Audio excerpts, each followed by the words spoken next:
बुद्ध जब पैदा होने वाले थे उससे पहले कोई जो ज्योतिषी होते हैं राजा के पास आए और उन्होंने उनसे कहा कि आपका जो पुत्र होगा वो बहुत बड़ा चक्रवर्ती सम्राट हो सकता है या फिर कोई बहुत बड़ा सन्यासी होगा। अब ऐसा कोई नहीं पसंद करता है नॉर्मली और खास तौर पर राजा की वो उसका बेटा कोई सन्यासी बने। 6th सेंचुरी बीसी में इंडिया में जो सोशल कंडीशंस थी वो कुछ ऐसी थी कि जो वैदिक रिलीजन था, वैदिक रिलीजन वो वाइड स्प्रेड रिलीजन वही था, एस्टैब्लिश रिलीजन वो था। और उसका हम लोगों ने जो लेटर वैदिक एज में सिस्टम देखा था, 16 संस्कार एस्टैब्लिश हो गए थे, आश्रम, ये सब जो जो रिचुअल्स, जो प्रैक्टिसेस उसमें चल रही थी, उन प्रैक्टिसेस के अकॉर्डिंग जो एक वर्ण था, जो वर्ण आश्रम था, उसमें 4 वर्ण थे, ब्राह्मण, क्षत्रिय, वैश्य, शूद्र। उसमें से जो ये सिस्टम था that was totally dominated by the ब्राह्मण क्लास। ठीक है, तो अब ब्राह्मण क्लास जब वो सारे कर्म कांड वही कर रहे हैं, तो वो सारा सिस्टम वही कंट्रोल कर रहे थे। और जो रिलीजियस प्रैक्टिसेस थी they involve more and more animal killing, more and more focus on दान एंड यज्ञ, जो सेक्रीफाइसेस हैं, जो अलग अलग प्रकार के वो, और सेक्रीफिशियल फीस, जो दान है। मतलब कोई प्रीस्ट आपके घर में काम, कोई यज्ञ करने आया, उसका जो एफिकेसी है, उसका असर कितना होगा, ये डिपेंड करता है on the fees given to the Brahmin और द प्रीस्ट। अब ये सिस्टम से क्या हुआ, धीरे धीरे एक्सप्लॉइटेशन स्टार्ट हो गया। तो एक्सप्लॉइटेटरी नेचर का जो ये सिस्टम था, इससे बाकी 3 वर्णों पर असर पड़ना था, क्योंकि ये system was initiated and controlled by the ब्राह्मण क्लास और प्रीस्ट क्लास। तो वो बाकी 3 जो है, क्षत्रिय, वैश्य एंड शूद्रस, इन पर इसका असर था। शूद्रस जो है उनको इतना ज्यादा सप्रेस करके रखा है, दे वर सो मच सप्रेस कि वो कभी, और आइसोलेटेड थे बिल्कुल सोसाइटी हर काम से, तो उनको इतना ज्यादा सप्रेस किया है कि वो कभी भी इस सिस्टम के खिलाफ रिवोल्ट ना करते हैं। वैश्य जो कम्युनिटी है वो कम्युनिटी बिजनेस से रिलेटेड है, उनके पास पैसे की कमी नहीं थी उस समय पर, तो वो भी रिवोल्ट के बारे में नहीं सोच रहे थे। लेकिन ये जो क्षत्रियज हैं, इनके पास पावर है, और जब एक्सप्लॉइटेशन होगा तो वो इस सिस्टम के खिलाफ रिवोल्ट के बारे में सोच सकते हैं। तो कुछ रिवोल्ट्स हुए हैं in the form of some religious movements. ये रिलीजियस मूवमेंट्स जितने भी हुए हैं उनमें पॉपुलर ज्यादा जो है, ये 2 हम लोग पढ़ते हैं, बुद्धिज्म एंड जैनिज्म, लेकिन उसके अलावा भी और भी थे, जैसे आजीविकास भी थे, ठीक है, और भी थे, लेकिन वो सारे के सारे मूवमेंट्स वर लेड बाय सम और द अदर क्षत्रिय लीडर्स। ठीक है, तो जहां हम लोग बुद्ध की बात करते हैं वो भी क्षत्रिय थे, महावीर वो भी क्षत्रिय थे, तो गोसल जो है वो भी क्षत्रिय है, अजीत केश कंपलिन वो भी क्षत्रिय है, संजय वेलीपुट वो भी क्षत्रिय है, सारे के सारे क्षत्रिय है। तो दरअसल ये क्षत्रिय की पावर है जो उनको रिवोल्ट करने के लिए इंस्पायर कर रही है। ठीक है, तो ये बुद्धिज्म और जैनिज्म के बारे में एक बार शॉर्ट में हम लोग देख लेते हैं। बुद्धिज्म में हम लोग को 3 चीजें पढ़नी होती हैं, एक है बुद्ध, एक धम्म और एक संघ। बुद्ध में हम लोग बुद्ध की जो बायोग्राफी है, बुद्ध के बारे में पढ़ते हैं, धम्म में उनके रिलीजियस टीचिंग्स के बारे में, और संघ में उन्होंने जो मॉन्क्स को ऑर्गेनाइज कैसे किया था, वो ऑर्गेनाइजेशन वाज कॉल्ड संघ। तो संघ से रिलेटेड बातें संघ में। ठीक है, बुद्ध, धम्म एंड संघ में सबसे पहले Buddha was born in 563 BC at a place Lumbini. ऐसा माना करते हैं कि नेपाल में फोर्टिल्स में कहीं पर जगह है लुम्बिनी। उनके फादर जो थे was शुद्धोदन, और वो कपिल वस्तु में शाक्य क्षत्रिय, जो शाक्य क्षत्रिय क्लैन है उसके हेड थे। इसी वजह से बुद्ध जो है इज ऑल्सो कॉल्ड, उनको शाक्य मुनि भी कहते हैं। ठीक है,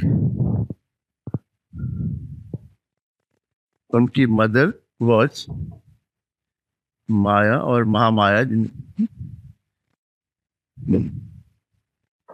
वो प्रिंसेस थी कोसलन डायनेस्टी की। लेकिन बुद्ध की डेथ के बर्थ के करीब एक हफ्ते के अंदर ही उनकी मदर की डेथ हो जाती है। So he was brought up by his step mother Gautam.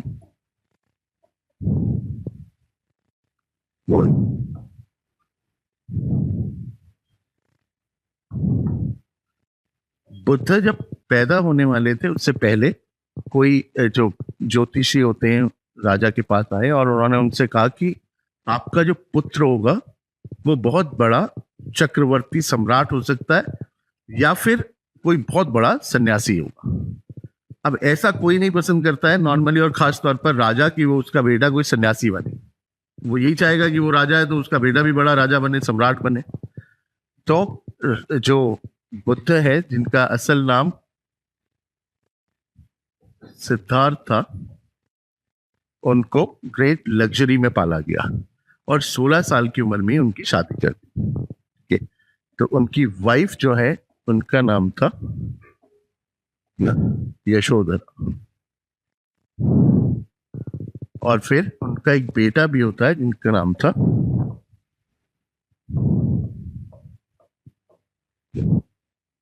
Ram. Buddha के ये सिद्धार्थ जिनको असल नाम था, उनका एक चैरिटियर भी था जिसका नाम था चन्ना, और उनका एक अपना फेवरेट हॉर्स भी था जिसका नाम था कंथक।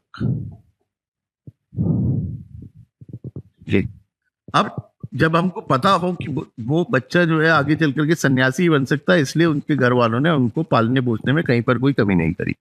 उनको लाड़ प्यार में रखा, लग्जरी में पाला गया। और हमें उनकी लाइफ के जो 4 सीन्स के बारे में भी हम लोग बचपन से पढ़ते रहे कि वो एक बार इस चैरियटियर के साथ बाहर निकल आते हैं महल से और जाकर के देखते हैं तो एक आदमी जो है वो बीमार सा दिखाई देता है। तो उससे पूछते हैं क्या कौन है, बोलता है ये बीमार है। ऑल्दो ऐसा नहीं हो सकता है कि इतनी बड़ी उम्र तक वो कभी बीमार ही ना पड़े हो, या उन्होंने कभी महल में देख कोई और भी ना बीमार पड़ा हो, लेकिन वो उन्होंने ऐसा बताया जाता है कि उन्होंने पहली बार देखा। दरअसल ये सिंबॉलिक मीनिंग ये है कि बुद्ध को कितनी लग्जरी में पाला गया होगा कि उनको कुछ पता ही नहीं है कि दुख भी कोई चीज है। वो बीमार है, उसे बुखार है, वो कांप रहा है, वो कह रहे हैं ये क्यों परेशान है, बोला जी इसको बुखार हो गया, बीमार है। बोला वो क्या होता है, बोला ये बीमारी होती है, शरीर पे आती है। तो बोला कि मुझे भी हो सकती है, बोला ये किसी को भी हो सकता है। तो बोला बड़ी दुखी है, बोला ये तो नॉर्मल है, सब किसी को भी हो जाता है। थोड़ा और आगे चलते तो एक और आदमी दिखाई देता है जो बूढ़ा हो गया था, उसके शरीर में अब झुर्रियां पड़ी हैं, रिंकल्स हैं, कमर झुकी हुई है, लाठी लेके जा रहा है। वो बोलता है ये कौन है, बोला ये तो बूढ़ा है कोई। तो बोलता बूढ़ा है मतलब बूढ़ा बोलते उम्र बढ़ रही है तो उम्र के साथ साथ बूढ़े हो जाते हैं। तो बोला मेरी भी बढ़ेगी। बोला आपकी क्या, कोई सबकी बढ़ती है तो आप भी अनोखे नहीं हो, तो सबकी बढ़नी है, आप भी एक दिन बूढ़े हो जाओगे। तो उनको लगता है कि यार एक तरफ तो वो पहले बीमार था कोई, इधर कोई और होगी तो फिर बूढ़े हो जाएंगे। और फिर लास्ट में उनको दिखाई देता है कि एक वो कोई डेड बॉडी लेकर के लोग राम नाम सत्य करते हुए जा रहे हैं। तो बोलते ये कौन है, बोला ये मर गया है। बोला मर गया मतलब, बोला मरना तो है ही, ये जब एज बढ़ती है तो एक टाइम के बाद ये सब कुछ खत्म हो जाता है। अब उनको लगता है कि लोग वहां भी परेशान है, वहां भी परेशान है, वहां भी परेशान है, हर तरफ सौरों ही सौरों में गिरे हुए लोग। वो और आगे बढ़ते हैं तो उनको एक सन्यासी दिखाई देता है, एक योगी जो है योग करता हुआ, वो किनारे सड़क किनारे कहीं पर बैठा हुआ था। वो बोलते हैं ये तो चैन से दिख रहा है आराम से, ये कौन है, बोलता है ये सन्यासी है, इसने सन्यासी लग कर घर से बाहर रहता है, योग करता है और मजे में। बोला इससे कोई दुख नहीं, बोला इसे काहे का दुख होगा, तो सब कुछ छोड़ चुका है। तो वो 4 सीन जो है उनकी लाइफ को सबसे ज्यादा असर डालने वाले थे। उनको लगता है कि हर तरफ दुख ही दुख है और एक ही जगह पर शांति है, वो है संन्यास में। तो बुद्ध जो है वो डिसाइड करते हैं कि वो भी ये सब कुछ जो घर बार और ये मोह माया है वो सब छोड़ देंगे। तो at the age of 29 he left his home, वो घर छोड़ करके निकल जाते हैं। कपिलवस्तु जगह का नाम, वो वहां के राजा थे, उनके पिता कपिलवस्तु। अब 29 साल की उम्र में वो घर तो छोड़ देते हैं, लेकिन वो तो पता ही नहीं था कि ये जो वो मेडिटेशन कर रहा था वो योगी, वो कैसे करना है। तो मेडिटेशन के लिए he learned meditation from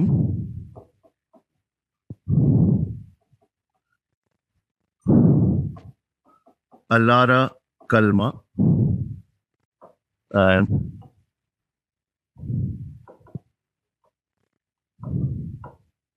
ये उनको वो घर छोड़ करके बाहर निकल आते हैं। वो पहुंचते हैं राजगृह और वहां उनको मिलते हैं ये दो लोग जो अलारा कल्मा और रुद्रक रामपुत्र। इनसे वो योग सीखते हैं कि कैसे करा जाएगा, मेडिटेशन कैसे करना है। ये art of concentration of mind है। आंख बंद करके बैठ जाएंगे सिर्फ इतना ही नहीं होता है, वो कंसंट्रेशन के लिए कुछ प्रैक्टिसेस होती है, वो इनसे सीखते हैं। लेकिन वो उस समय पर तो सारी वही योग और ये दर्शन चल रहे थे, हमारे जो 6 दर्शन थे, हमारे षड दर्शन, उन्हीं के ये मास्टर थे। तो उनको लगता है कि यार फिर वही पूजा पाठ की जो सिस्टम है वो तो बदल नहीं रहा है कुछ भी। तो उनको लगता है इस वाले सिस्टम में कहीं पर सौरों से छुटकारा नहीं मिल रहा है। वो जरूरी है, art of concentration of mind तो सीख रहे हैं, लेकिन सौरों से छुटकारा कैसे मिलेगा। तो वो इन लोगों को छोड़ देते हैं यहाँ पर। अब उनके दोस्त भी थे उनके साथ, तो दोस्त उनको कहते हैं कि यार कहाँ जा रहे हो। बोला यार इसमें ही मेरे से ये समझ नहीं आ रहा है यहाँ पर। तो वो लोग उनको कहते हैं कि आप तो डर गए, इसका मतलब। वो बोलते हैं अब चाहे जैसे भी मान लो, डर गए चाहे जो भी है, लेकिन ये सिस्टम मुझे समझ नहीं आया, इसलिए मैं यहाँ से छोड़ करके जा रहा हूँ। अब वो वहां से उनको छोड़ करके आगे चले जाते हैं और 6 साल के बाद, मतलब वो 6 साल लगते हैं उनको ये सब भटकने इधर उधर। At the age of 35 years की एज में एक जगह जिसका नाम उरुवेला था, जिसे आजकल हम लोग बोध गया के नाम से जानते हैं, वहां पर on the banks of river Niranjana Buddha attend. और ये एक पीपल का पेड़ था, उसके नीचे बैठ जाते हैं, under a people tree. Buddha attain निर्वाण, उनको निर्वाण की प्राप्ति होती है। निर्वाण का मतलब है ट्रू नॉलेज, परम सत्य जो आप कह रहे हैं। अब बुद्ध जो सिद्धार्थ जो थे उनको ज्ञान की प्राप्ति हो गई थी, तो वो बुद्ध हो गए थे, उनकी बुद्धि जागृत हो गई। ठीक है, उनको निर्वाण की प्राप्ति हो गई। अब वो वहां से निकलते हैं उरुवेला से। जब उनको ज्ञान की प्राप्ति हो गई, उनको वही मिलते हैं वो जो उनके दोस्त थे जो उनके साथ पहले मेडिटेशन सीख रहे थे। तो वो बताते हैं कि भाई मेरे को तो ये निर्वाण की प्राप्ति हो गई। बोलते हैं उसमें निर्वाण में क्या है। तो वो कहते हैं कि यहाँ पर बैठो मैं बताता हूँ। वो जगह थी सारनाथ। सारनाथ में उनको वो 5 लोग मिलेंगे अपने दोस्त, और उनको बैठ करके वो प्रीच करते हैं। वो पहला सरमन जो उन्होंने उपदेश दिए वो सारनाथ में दिए, और यहाँ से धर्म चक्र प्रवर्तन हो गया, मतलब धर्म चक्र चल गया। ठीक है, अब बुद्ध जो है अगले 45 साल तक हिंदुस्तान में जगह जगह घूम घूम करके प्रीच करते रहेंगे। और उसके बाद वो राजगृह में कोई जगह थी पावापुरी, वहां पहुंचते हैं और वहां पर जा करके उनकी, सॉरी पावापुरी के नाम, ये क्या नाम है आपका, इसमें पहुंचेंगे कुशीनारा। मल्ल प्रदेश था, उसकी राजधानी थी कुशीनारा, कुशीनगर में। वह कुशीनारा में आजकल इधर जहाँ ये यूपी में एक छोटा सा गांव है कसिया, वहां पर ऐसा कहते हैं कुशीनारा पहुंच करके एट द एज ऑफ 80 उनकी डेथ हो जाती है। ठीक है, तो दरअसल औरों में और बाकी इसमें बुद्धिज्म में यही बुद्ध ने बताया कि अगर आपको निर्वाण या ज्ञान की प्राप्ति हुई है तो आपका काम सब यहीं पर खत्म नहीं हो गया। अब आपका काम है कि उसे दूसरों तक पहुंचाए। ठीक है, अगर कोई सन्यासी को ज्ञान की प्राप्ति हो गई, निर्वाण की प्राप्ति हो गई, तो अब ये नहीं कि वो बैठ जाएगा एक जगह पे। उसका काम है कि सारे जनता तक जाकर के अपने जो भी आइडियाज है उनको वहां तक पहुंचाना है। इसलिए मॉन्क्स जो होते हैं बुद्धिज्म में, उनको एक जगह पर रहने की परमिशन कभी नहीं होती। वो हर समय घूमते रहेंगे, कभी इधर कभी उधर, कभी इधर कभी इधर। ठीक है, तो बुद्ध जो है अब उनको निर्वाण, वो अब उनकी डेथ हो गई है 483 बीसी में। कुछ सिंबल्स हैं बुद्धा की लाइफ के साथ एसोसिएटेड, वो हम लोग देख लेंगे, ये एग्जाम में पूछ लेते हैं।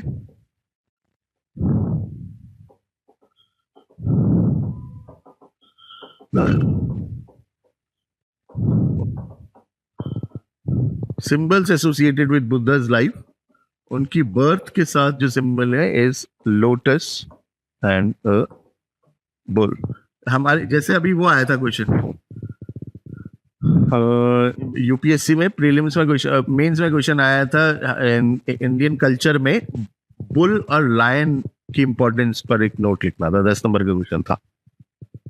दरअसल बुद्ध जो है वृषभ लग्न में ही पैदा हुए हैं, वृष यही उनकी राशि। ठीक है, तो ये लोटस एंड अ बुल जो है वो उसके साथ भी एसोसिएटेड है। ठीक, ये याद में रखना। ग्रेट रेनसिएशन, जब उन्होंने घर छोड़ा था तो इसके साथ एसोसिएटेड इट्स हॉर्स। इसको कहते हैं महाभिनिष्क्रमण।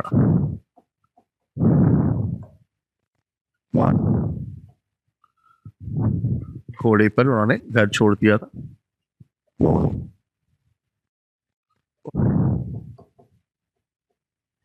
निर्वाण के साथ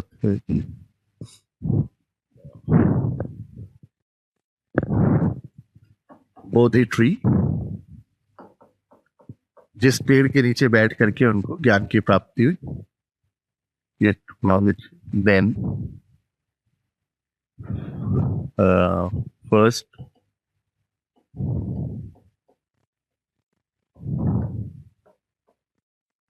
उसके साथ वो धर्म चक्र चलाया उन्होंने, जो पहला उपदेश उन्होंने दिया, और फिर डेथ उनकी उसके साथ। ये निर्वाण इज ट्रू नॉलेज, और जो डेथ है उसको कहते हैं महापरिनिर्वाण।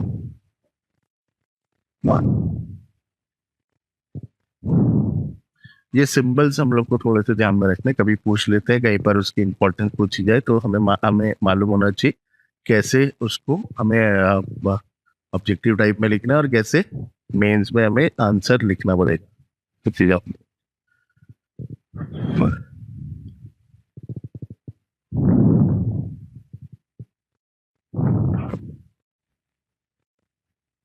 ठीक है।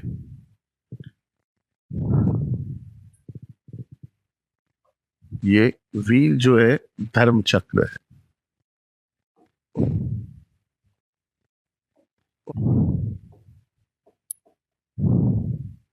धर्म चक्र प्रवर्तन का सिंबल है व्हील। ये ध्यान सिंबल्स। ये बुद्धा की बायोग्राफी, जो पहला पार्ट है बुद्धिज्म का, वो है बुद्ध। नेक्स्ट धम्म। अब धम्म में बुद्ध का धम्म जो है, उनकी टीचिंग्स है, वो धर्म है। वो कहां से शुरू होगा? वो शुरू होता है विद 4 नोबल ट्रुथ्स। शायद यही वो उपदेश रहे होंगे जो उन्होंने सबसे पहले लोगों को दिए होंगे। वो सारनाथ ने जो पहला उपदेश दिया वो यही था।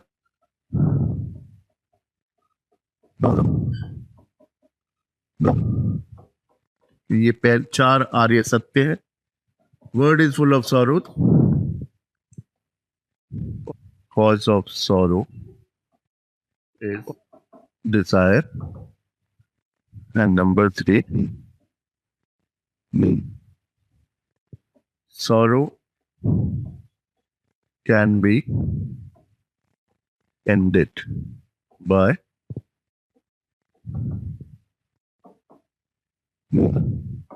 ये 3 सत्य, पहले 3 आर्य सत्य हैं। दुनिया में हर जगह दुख ही दुख है। दूसरा, दुख का जो कारण है वो इच्छाएं हैं, और इस दुख को हम खत्म कैसे कर सकते हैं, तो उसका तरीका है कि हम डिजायर को किल कर दें।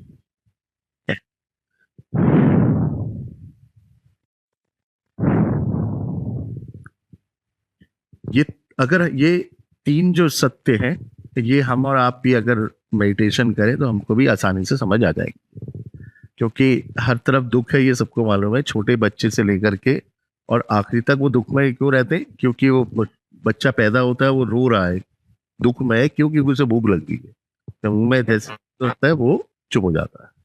उसके थोड़ा और बड़ा होएगा, फिर वो जो फिर कुछ और चीज चाहिए होती है खेलने के लिए, तो वो रो रहा होता है, फिर वो चीज मिल जाएगी, फिर वो चुप हो जाएगा।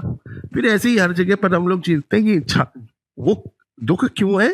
क्योंकि उसे कोई ना किसी चीज की डिजायर है। ये हम भी सोचेंगे, थोड़ा बहुत दिमाग में जाएंगे, तो अगर वो मिल जाता है तो या तो डिजायर को खत्म कर दे हम।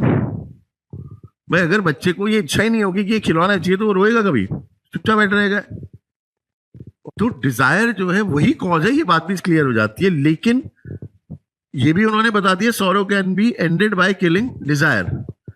ये तो ठीक है, लेकिन कि करना कैसे है? बुद्ध, सिद्धार्थ अगर बुद्ध बन गए, बुद्ध अगर बुद्ध हैं, तो वो है because of the fourth noble truth. उन्होंने बताया कि करना कैसे है। दरअसल ये बातें शायद पहले भी रही होंगी कभी, ठीक है। ये इच्छाएं, मोह, माया, ये तो दूसरे उसमें भी है और हर जगह पर मिलेगा हम लोग को। लेकिन इस इच्छा का मतलब वो मोह माया से ही तो है, तो ये और जगहों पर भी है। लेकिन बुद्ध जो है, उन्होंने कहा कि हमें अष्टांग मार्ग ये फॉलो करना पड़ेगा, 8 फोल्ड पाथ, इसको फॉलो करना पड़ेगा।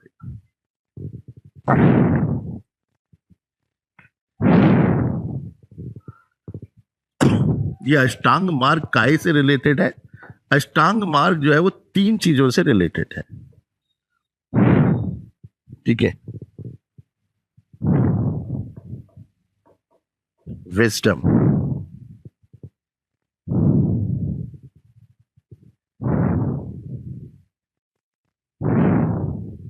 जब वो कहते हैं कि आपका विजन प्रॉपर होना चाहिए, जब आपको वो कहते हैं कि आपका एम बिल्कुल सही होना चाहिए, दैट इज विजडम।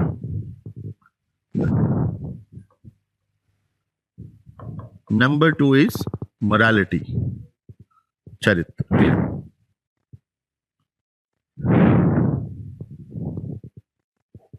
जब कहते हैं कि राइट स्पीच, आपके बोल जो है वो सही होने चाहिए, आपके जो कर्म है वो सही होने चाहिए, आपका जो रहन सहन है, जीने का तरीका है, लाइवलीहुड है, वो प्रॉपर होना चाहिए, तब वो बात कर रहे हैं मोरालिटी की। और तीसरा है कंसंट्रेशन।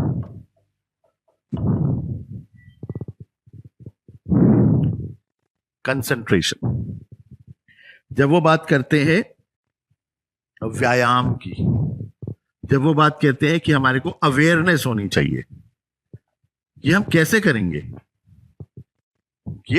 हम ये सब बातें तो कह सकते हैं कि हमारा विजन सही होना चाहिए, हमारी एम सही होना चाहिए, हमारा स्पीच सही होनी चाहिए, हमारे एक्शन सही होने चाहिए, लेकिन ये कैसे? उसके लिए जरूरी है कि हम कंसंट्रेशन करें। तो ये 3 से उन्होंने ये रास्ता बता दिया और बोला कि इनको फॉलो करो तो आपको भी निर्वाण की प्राप्ति होगी, ठीक है। मेडिटेशन, अपना दिमाग को कंसंट्रेट करना, ठीक है। ये 3 से रिलेटेड ये अष्टांग मार्ग है। उन्होंने कहा अगर हम इसको फॉलो करेंगे तो हम डिजायर को किल कर सकते हैं। हमारे अगर सब कुछ सही होगा तो हम, तभी तो हमें डिजायर नहीं होगा जबरदस्ती का। तो ऐसा नहीं है इंसान कर्म नहीं करेगा। कर्म तो हर रिलीजन जो है कर्म की थ्योरी को एक्सेप्ट करता है, बुद्ध भी। लेकिन सही कर्म तो होना चाहिए। गलत कर्म जब तो होता है तब वो डिजायर गलत हो जाता है। अदरवाइज तो ठीक है, काम तो करना ही है, पढ़ रहे हैं तभी तो कुछ आगे करने के लिए, तो ये डिजायर थोड़ी है, ये गलत नहीं है। गलत कब है? जब हम कुछ गलत काम कर रहे हो, ठीक है। तो वो मोरालिटी से रिलेटेड ज्यादा है, ठीक है। बुद्ध की फिलॉसफी ये याद में रखना है, ये थोड़े से ध्यान में रखेंगे, विजडम, मोरालिटी और कंसंट्रेशन या मेडिटेशन, ये समझ के रखना है। इनसे रिलेटेड है वो अष्टांग मार्ग जो है। बुद्ध की फिलॉसफी जो है उसको अब कैसे समझे, तो उसको क्या कहते हैं, उसको कहते हैं प्रतीत्य, ठीक है, पाद।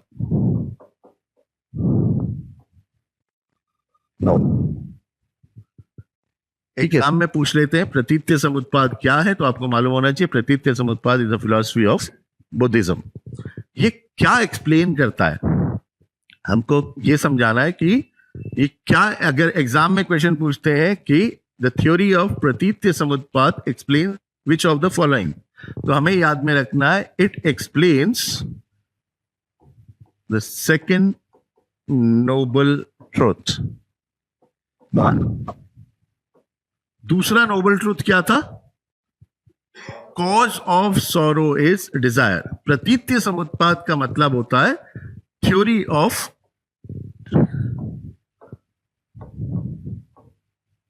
Dependent origin. मतलब कोई भी एक चीज जो है वो अपने आप से एग्जिस्ट नहीं करती है, उसका existence is dependent on some other thing.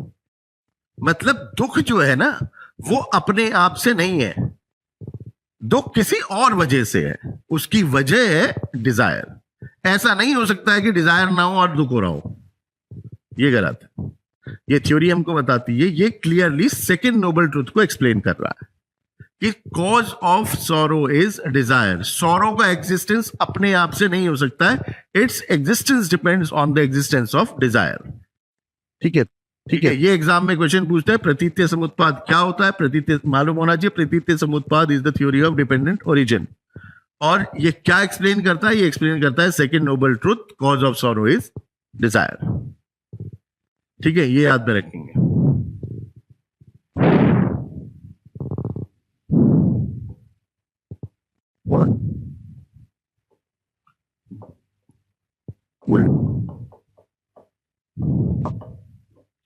Four 483 में बुद्ध की डेथ हो गई। ठीक है, अब बुद्धा ने जो बातें बताई थी वो सब कैसे याद रखेंगे, याद तो याद कौन रखेगा इतनी सारी बातों को।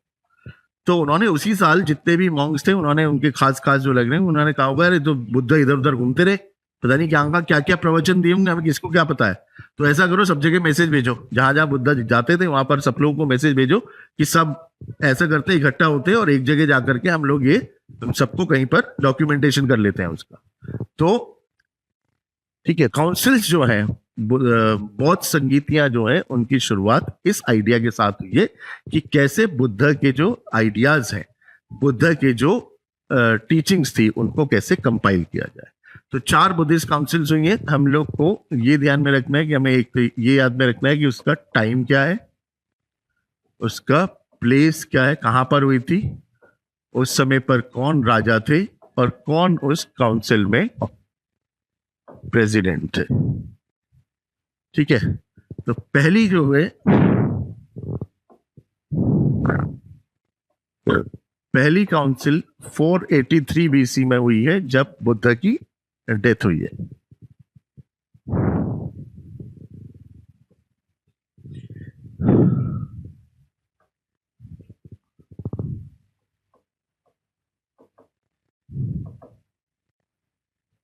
राजगृह जो मगध की राजधानी थी उस समय पर वहां होगी। उस समय पर राजा थे अजातशत्रु और उस काउंसिल में प्रेसिडेंट्स थे महाकत्सा। अब इस काउंसिल में उन्होंने क्या किया, तो उन्होंने कहा ऐसा करते, स्टेज बनाई, वहां पर 2 टोकरियां रख दी, मॉन्क्स को बुलाया, बोला इसमें एक पत्ते पे लिख, जो आपको बोलते रहो, इधर बैठ करके एक आदमी लिखता रहेगा। तो अब वो 2 तरह की बातें बता रहे थे, एक ये बता रहे थे कि मॉन्क्स को क्या क्या करना है, और एक ये बता रहे थे कि धर्म में क्या क्या चीजें हैं। तो धर्म की बातें उन्होंने एक टोकरी में डाल दी और दूसरी बातें, मॉन्क से रिलेटेड बातें रख दी दूसरी टोकरी में। तो जो रिलीजियस डॉक्ट्रिन्स थे वो इकट्ठा करे गए उस टोकरी में। टोकरी को पाली में कहते हैं पीटक। ये रिलीजियस डॉक्ट्रिन्स थे।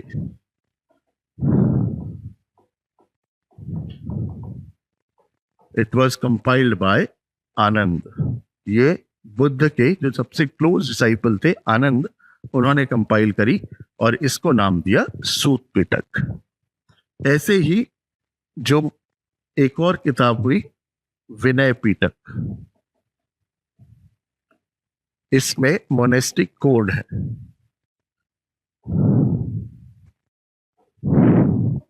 और ये कंपाइल करी उपाली। ये बुद्ध के एक और दूसरे डिसाइपल थे। तो पहली काउंसिल में ये दो बातें हुई है, दो किताबें कंपाइल करी गई। जो जो बातें बुद्ध ने बताई थी वो सारी उन्होंने यहां लिख डाली, सूत पिटक और विनय पिटक। करीब 100 साल बीत गए, 383 BC दूसरी काउंसिल वैशाली में होती है। मगध की capital for the short period was shifted to Vaishali. राजा थे कालाशोक और प्रेसिडेंट थे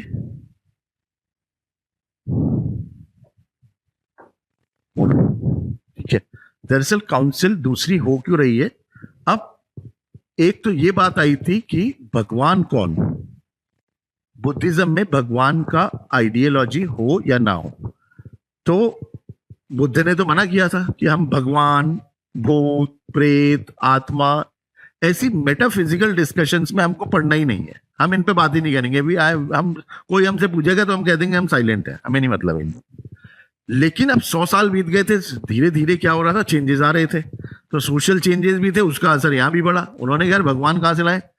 तो कुछ ने कहा, जो ऑर्थोडॉक्स लोग थे उन्होंने यार भगवान, उन्होंने मना किया है बुद्ध ने कि ऐसी बातों में नहीं पढ़ना है। लेकिन जो नए लोग थे उन्होंने कहा उन्होंने तो मना किया था, लेकिन अब टाइम बदल गया, हमें करना पड़ेगा कुछ ना कुछ। ऐसा करते हैं कि हम अपने धर्म में बुद्ध की पूजा शुरू करते हैं, हम उनको भगवान मान लेंगे। तो दो सेक्शन बन गए। एक जो भगवान मानते थे, महासंघिकाज,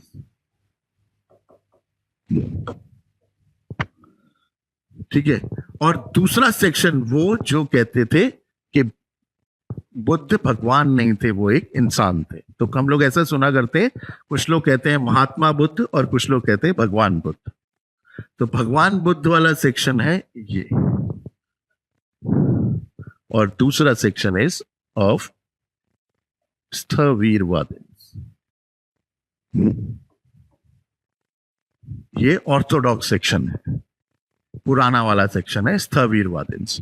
फिर ये भी इस बात पर भी डिफरेंसेस थे कि अगर बुद्ध ने सिखाया कि इसको फॉलो करो, 8 फोल्ड पाथ को, तो एक हम भी बुद्ध बन जाएंगे फिर। तो उन्होंने कहा नहीं, बुद्ध तो एक ही होता है। तो उन्होंने कहा नहीं, ऐसा होता है, बुद्ध जो है वो समय समय पर अवतार लेते रहेंगे, जो जो निर्वाण की प्राप्ति होगी वो बोधि।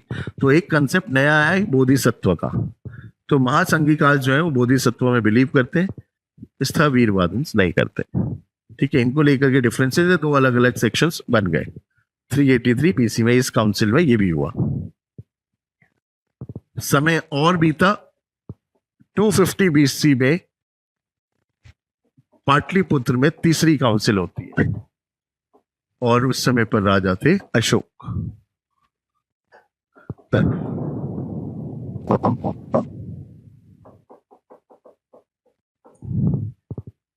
ठीक है, अशोक के टाइम पर तीसरी, अशोका जो है वो ऑर्थोडॉक्स सेक्शन को बिलोंग करते थे। सो उन्होंने क्या किया, स्थवीरवादिन्स जो हैं वर डिक्लेयर्ड एज ट्रू फॉलोअर्स। उन्होंने कहा कि ये जो भी ऑर्थोडॉक्स वाले हैं वही ट्रू हैं, बाकी महासंघिकास उनको धर्म से बाहर निकाल दिया। करीब 60,000 मॉन्क्स थे, 60,000 Monks, they were expelled from the order, उनको बाहर निकाल दिया। दूसरा अभिधम्म पिटक। अब इसको समझाने के लिए जो रिलीजियस डॉक्ट्रिन्स थे उनको दोबारा से इंटरप्रेट करना पड़ता। तो कैसे कहें कि स्थवीरवादी ही वो है, तो उसका इंटरप्रिटेशन चाहिए था। तो अभिधम्म पिटक जो है वो सूत पिटक पर खास तौर पर एक कमेंट्री है, उसका कंपाइलेशन हुआ। तो अब हमसे कोई पूछता है कि बुद्धिज्म में रिलीजियस टेक्स्ट को क्या कहते हैं, तो हम कहते हैं त्रिपीटक। त्रिपीटक का मतलब है 3 पीटक, सूत पीटक, विनय पीटक एंड अभिधम्म पीटक। तीसरी पीटक 3rd काउंसिल में आ गई। इसके साथ साथ अशोका ने एक और चीज स्टार्ट करी, वो था सेंडिंग ऑफ मिशनरीज। धर्म के प्रचार के लिए, बुद्धिज्म के प्रचार के लिए उनके बेटे महेंद्र और डॉटर संघमित्रा इनको भेज दिया Ceylon.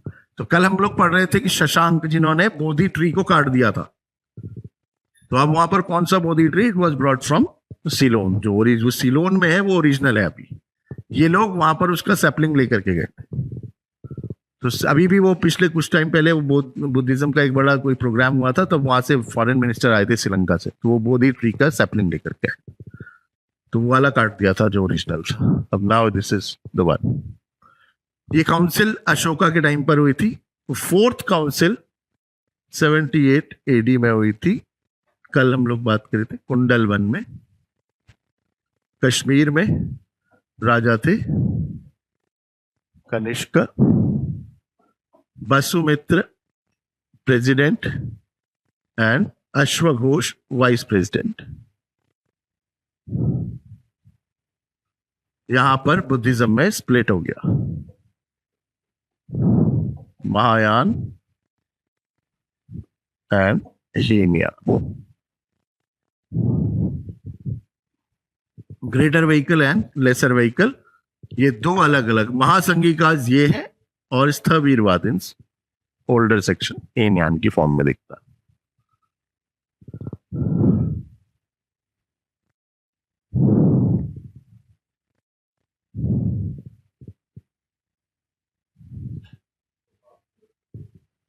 Hinayana, अश्वघोष,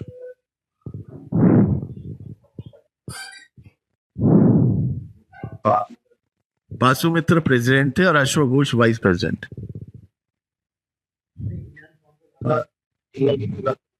Hinayana orthodox section है, वो अलग अलग जगहों पर, जैसे चाइना की तरफ थोड़ा है, साउथ ईस्ट एशिया में भी थोड़े बहुत जगहों पर हीनयान ही है।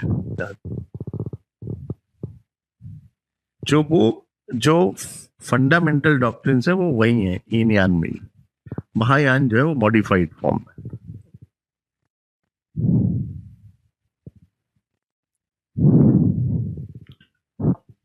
चार काउंसिल, उनका टाइम, उसका प्लेस, उसमें राजा, उसमें क्या हुआ, वो कौन प्रेसिडेंट था, ये आपको टिप्स पर याद रखने। एग्जाम में क्वेश्चन पूछ लेते हैं, मेंस में पूछे, प्री में पूछे, आपको उनके आंसर्स क्लियरली मालूम होने चाहिए। बुद्ध के फॉलोअर्स जो है वो 2 टाइप के थे। एक ले वर्शिपर्स, उनको कहते थे उपासक, और एक होते थे मॉन्क्स और भिक्षु। ले वर्शिपर उपासक है हम लोग। अगर हम बुद्धिज्म अडॉप्ट कर ले तो हम तो अपने परिवार में रहते हैं, तो हम उपासक धर्म अडॉप्ट करें। अशोका जब बुद्धिस्ट हुए थे तो ही अडॉप्टेड उपासक धर्म, मॉन्क नहीं बना था। जो मॉन्क्स है वो कहाँ रहेंगे और उनके लिए क्या होगा? कौन, जैसे हम लोग तो फैमिली में रहते हैं, सोसाइटी में रहते हैं, लेकिन मॉन्क्स कहाँ रहेंगे? तो मॉन्क्स को ऑर्गेनाइज किया इनटू संघ। संघ जो है वो एक ऑर्गेनाइजेशन है ऑफ मॉन्क्स। मॉन्क्स का काम है जो रिलीजियस डॉक्ट्रिन्स है उनको प्रोपेगेट करना, उनको प्रचार करना धर्म का।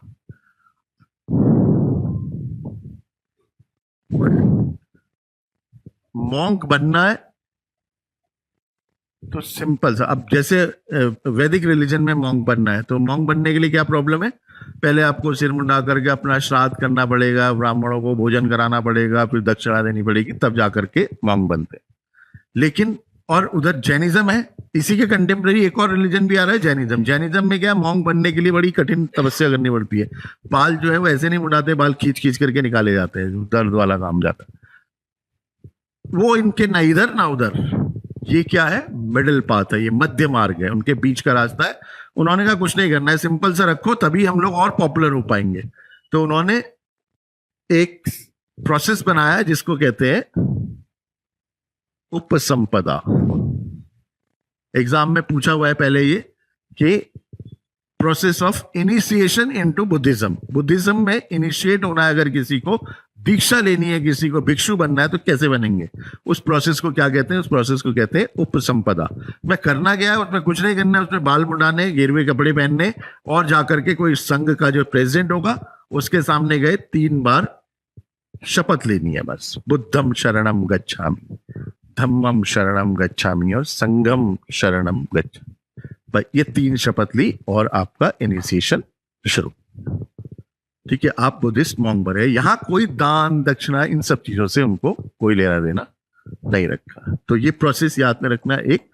इसके अलावा जो मॉन्क्स है उस पर भी क्वेश्चन पूछा जाता है। मॉन्क्स जो है वो, अभी हम लोग ने बात करी थी, मॉन्क्स कभी भी एक जगह नहीं रहेंगे। मॉन्क्स का काम है कि उनको इधर उधर घूमते रहना है। मॉन्क्स घूमते रहेंगे और घूम घूम करके प्रचार करते हुए, लेकिन बरसात जब होती थी तब वो एक जगह पर रह सकते थे। बरसात में तो आजकल भी जाना इधर उधर मुश्किल होता है, उस समय तो सड़क वड़क ना कुछ जंगल ही जंगल रहेंगे, तो वो एक जगह रहते थे। अब एक जगह कहाँ रहेंगे, तो जहां पर कोई लोकल मोनेस्ट्री होगी उसमें रहेंगे। मोनेस्ट्रीज में बरसात के दौरान रहेंगे, क्योंकि आदत तो है नहीं उनको एक जगह रहने की, तो कोई भी गलतियां, कोई ऑफेंस, कोई मिस्टेक हो सकती है। वो मिस्टेक जैसे अब उनको लगा कि अब सीजन खत्म हो गया, अब हमको फिर से बाहर निकलना है, यहाँ से छोड़ के जाना है, वो सब लोग मिलेंगे और मिल करके अपनी जो भी उन्होंने गलतियां करी है उनको कन्फेस करेंगे।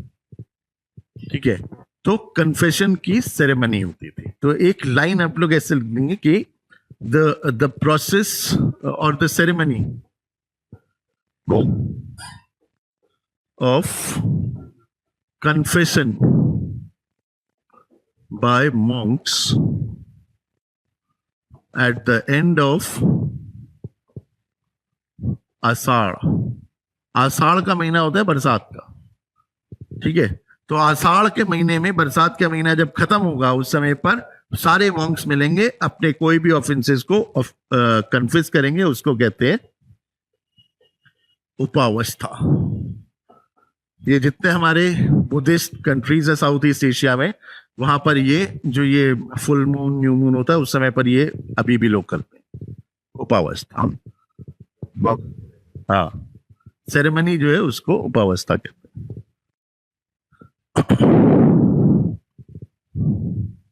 बाकी मोनेस्ट्रीज होती है, मोनेस्ट्रीज में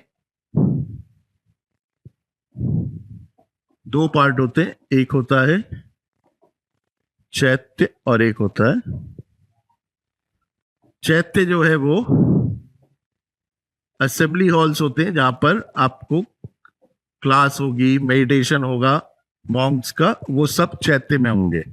चैत्य ही हमेशा बहुत खूबसूरत बनाए जाते थे। पुराने समय पर जब चैत्य बने, केव्स में मोनेस्ट्रीज होती थी, जो केव्स में चैत्य बने वो खूबसूरत डेकोरेटेड होते थे, और जो विहार होते थे वो रेजिडेंशियल हॉल्स है। ये रेजिडेंशियल हॉल्स मॉन्क के रहने की बैरक्स होती थी, तो ये सिंपल से कमरे होते थे बस। लेकिन चैत्य हमेशा सुंदर खूबसूरत बनाए जाते थे। तो आप लोग कभी नेट पर सर्च करेंगे तो कार्ले का चैत्य है पुणे के पास, वो सबसे बड़ा चैत्य है और सबसे खूबसूरत है। अंदर हमको स्तूप मिलेगा, वहां पर पिलर्स होंगे जो बहुत अच्छे से डेकोरेटेड होंगे, वो सब उनके दरवाजे और वाजे सब बहुत अच्छे से डेकोरेटेड होते थे मोनेस्ट्रीज में। तो चैत्य विहार, इनके बीच में डिफरेंस। संघ में मेंबरशिप पर कोई रिस्ट्रिक्शन नहीं है। दरअसल उनको एक नया रिलीजन चलाना था और वो बहुत उसको पॉपुलर बनाना था, तो उसको पॉपुलर बनाने के लिए अगर कोई रिस्ट्रिक्शन रखी जाती तो लोग मेंबर ना बनते थे। इसलिए अब उन्होंने क्लियर कर लिया कि उसमें कोई रिस्ट्रिक्शन नहीं है, सिर्फ वही कि कोई कम्युनिकेबल डिजीज ना हो या फिर कोई कर्जा ना हो किसी के पास, किसी के ऊपर। तो अगर पता चल रहा वो कर्जा हुआ पैसा बनाने के लिए बैठ गया कोई, ठीक है, धर्म का ओढ़ करके वो पैसा कमाने के चक्कर में है, तो ऐसा उसको नहीं। बाकी कोई रिस्ट्रिक्शन नहीं है, कोई कास्ट रिस्ट्रिक्शन नहीं है, कोई एज रिस्ट्रिक्शन नहीं है, कोई फीमेल्स को बुद्ध ने ऑल द पहले रिस्ट्रिक्ट किया था, लेकिन आनंद के कहने पर उन्होंने महिलाओं को भी संगति दे दी। ठीक है, ब्याज पर पैसा चलाने का जो काम होता था वो बनिया लोग बहुत करते थे उस समय पर, जो ये वैश्य कम्युनिटी है। तो लोग उसको बुरा मानते थे। बुद्धिज्म ने उसको भी एक्सेप्ट कर लिया ताकि वैश्य लोग जो है वो भी बुद्धिज्म को अडॉप्ट कर सके। तो उसको जितना फ्लेक्सिबल वो बना सकते थे बुद्धिज्म को उतना फ्लेक्सिबल बनाया जिससे कि वो और ज्यादा पॉपुलर हुआ। ठीक है, दरअसल रिलीजन, दो रिलीजन हम लोग देख रहे हैं वैदिक रिलीजन के अगेंस्ट में खड़े हुए हैं, बुद्धिज्म जैनिज्म। तो बुद्धिज्म ही क्यों ज्यादा पॉपुलर हुआ और जैनिज्म क्यों नहीं हुआ? क्योंकि वहां थोड़ी सी एडमेंसी है। ठीक है, यही फ्लेक्सिबल है। तो जो फ्लेक्सिबल है वो ज्यादा पॉपुलर होता रहा हम लोग का।